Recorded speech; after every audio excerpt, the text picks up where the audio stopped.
having a childhood that wasn't everything that we would always want. When a person has gone through an unhappy childhood, how does that impact the rest of their life and different things that I know you've experienced? So there's just so much that we can talk about this, but it's really important because it's not something that everybody can address.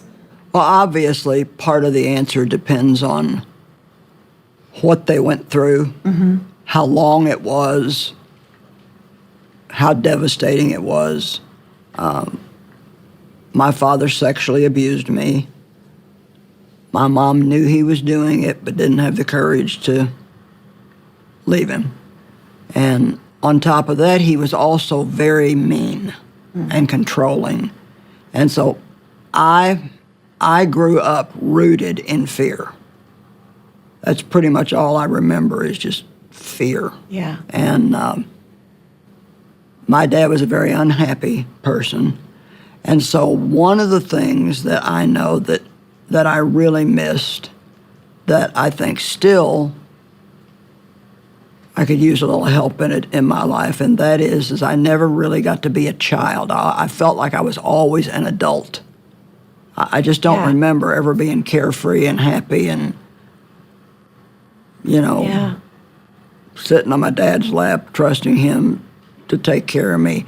Laughing and playing. And really a large part of my younger years was trying to make sure my mother didn't find out, which, there was a good number of years where she didn't know. And, because my dad would always tell me, you got to make sure your mother doesn't find out. And so I really felt like I spent most of my time trying to take care of her.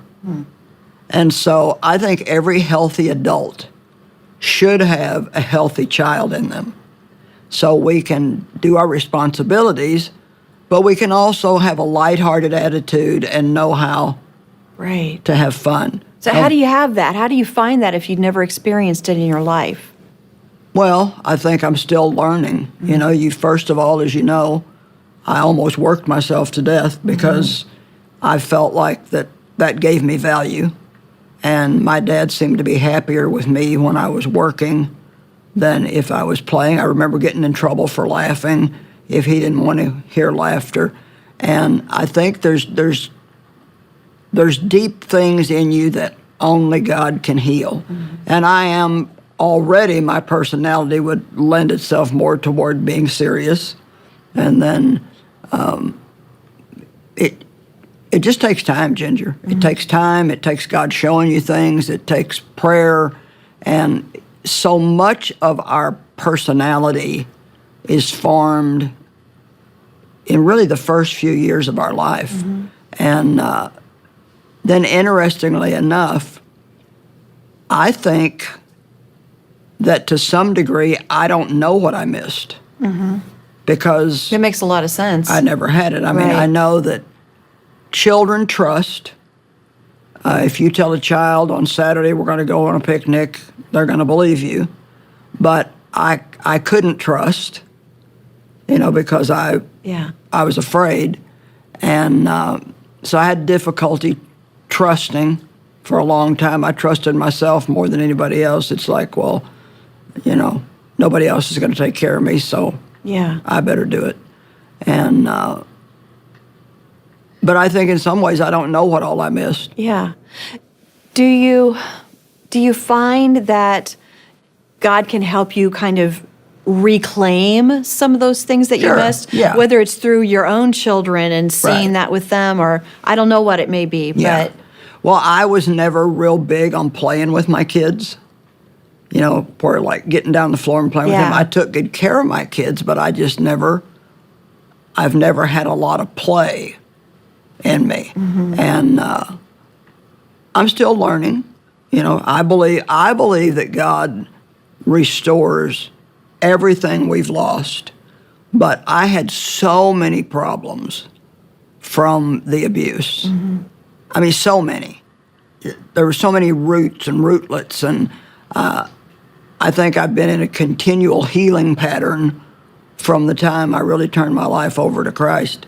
And I just let him bring up different things, and we've taken a stab at, helping me be more childlike, and I've made progress. I've definitely made progress, but I'm not saying I've seen that you be there- childlike yeah. before. And I'm not. I'll goof around now and Yeah, in a good way. Yeah, and have more fun. But you tell me, as someone who had a really good childhood, what did you get that somebody like me would probably be missing? I think one of the biggest things for me was a natural understanding of a loving Heavenly Father, because I had a loving earthly father who set an example. So I think that was huge. And like you said, faith and trust.